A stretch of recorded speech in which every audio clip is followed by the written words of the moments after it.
In this episode, I want to talk about what it means to be a good number two boat, the second boat. For me, I like four boats, but you can choose whatever group size you want based on your trip and who's going. I think four boats is the optimal size. The number one boat is usually the best boater or the person that knows the lines the best. They're making decisions for everybody, but a key fact is if they fall out, they'll probably swim faster than their raft. All things equal, a swimmer moves faster than a raft in the water. And so they're very exposed. This is kind of a safety wise, a tough position to be in. So you want somebody who's not likely to fall in.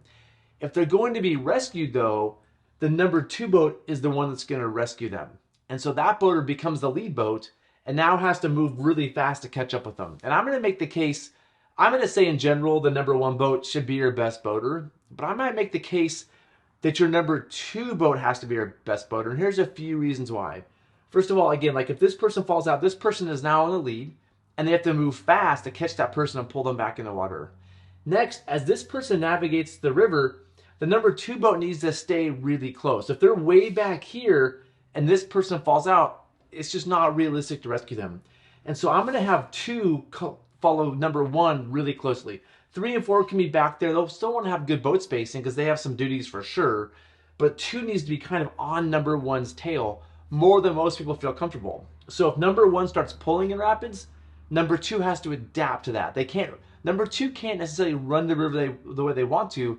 They have to run it in a way that keeps them behind number one. So if number one speeds up, number two is speeding up. Number one slows down, number two slowing down, and they have to match number one's speed while they're running the river with what's in their brain thinking, if number one falls out, am I able to get to them quickly? That's the thing in the back of their head. I'm running the rapids, but that's almost secondary to matching speed and distance so that number two can do a good rescue. I think this is really important, especially as we do higher volume rivers, as we're going to see a lot of high water this year, or more difficult rivers like class 3 plus, or definitely class 4 and class 5. The 1 and 2 are really close. One key thing too, if you're leaving an eddy like this, and we're all four in the eddy, number one is going to check in with everybody to make sure they're ready to go. Well, we typically put an arm up in the air, and if everybody puts an arm up in the air, they're ready to go. I mean, that means they're ready to go. They're not about to tie their shoe. They're not stuck on a rock. They're ready to follow. And if I'm number one and I'm leaving, I'm going to look back and say, number two, you're coming, right? I need you right behind me. Because number one has to leave and two has to be right behind him. So this number two person has to be right on their tail. Again, if there's a problem, then number two can solve that problem in boat number one. Hopefully this I'm saying a lot of words here and it makes sense. But if number two kicks back and number one goes downstream, number one is very, very exposed. And ideally, number one comes out, number two comes out, and they're a two-person unit. And then three and four come out pretty quickly. If they don't, one might catch this eddy, two might catch that eddy. These people who are being slowpokes might come out at some point, and then one and two have to be really strong boaters so they can get back to their boat spacing, adapting to these guys who are not being responsible because they didn't leave in time or they weren't ready or whatever. So that's a quick synopsis. Again, I think number two, it's such a key spot because they're providing safety for number one. And number one's typically a good boater, but if they make a mistake, their safety net is behind them, which is a little bit scary. I'm going to share some video here to show what I think is good, tight boating for boat number two. Here I am rowing the Upper Wind River. This is the middle of Initiation Rapid, and boat number one is leading the way. And my goal is to stay as close as I can to boat number one without being right on his tail. And so there's some spots here I'll get a little bit more distance because I worry he might get stuck. But in general, I want to be pretty close. I'm not terribly worried about running into him on accident, but I am worried about if he swims. If he swims up there, he could go for a long swim. And I want to be able to at least catch him at the bottom if he swims the whole thing, not be way, way back.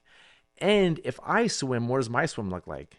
How close is he to me in case I swim? Is he ready to go? So at this point, I feel like this is too much boat spacing. I wish I was closer.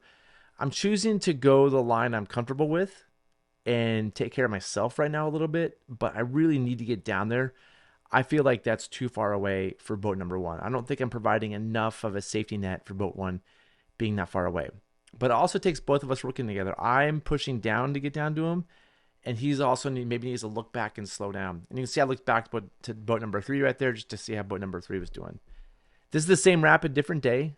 and there's just two of us, so we're each other's safety nets. And so I'm following my friend John down, and you'll see I'm slowing down right now, not because I want to slow down, but because I don't want to get too close. And he goes left. I normally go right here. He goes left. It's fine. I'm going to match his where he goes. I made that decision there because I want to be pretty close. And I feel like this time it's a little bit better boat spacing. Like I'm a little bit tighter. I'm where I want to be. He was slowing down, so I'm slowing down to match that. And to be, because it's just the two of us, we are the only safety net. I'm running as tight as I can, and I'm following his same line. I'm not messing around too much. I want to be on the same line, so I'm trying to match speeds. And in this case, I'm much happier with the spacing. This is how close I really want to be. The previous example was fine, but to me, if either one of us swims there, we can do it. This is later on in the day. This is a time where I get a little bit too close, but I'm able to adapt. And so I'm running close, and he goes pretty slow, and he's going taking the right line. I'm going to go left. I'm like, okay, I'm getting too close. We're at the bottom of the rapid. So to avoid some sort of pileup there, I go left instead of right. And here we are leaving Eddie. Boat number one is ready to leave. I'm right behind this, and I'm ready. I am in the eddy, facing the right direction, ready to go out pretty quick. And I wish I got out a tiny bit quicker, but I'm pretty happy with this. And he's ferrying. I'm going to continue to ferry. And if you look here in a sec, boat number three is right behind me. So this is, to me, good leaving Eddie together. Boat one goes, boat two, boat goes, three goes. And when we're in the current together, we have good spacing. I'm really happy with this spacing. I'm pretty close to boat one there. We're above initiation rapid. I know there's a place he might get stuck or I don't want to run into him. So I don't want to be super tight, but I want to be pretty close to him here. So that's it. If you have questions, like always, put them in the comments below. If you have thoughts, if you do something different, if you think that my ideas are crazy, let me know. Maybe I'm wrong. I think I'm right. This is how I boat. And I would hope that people I go run more difficult rivers with boat this way. So I want to share this so hopefully more people have this philosophy of safety.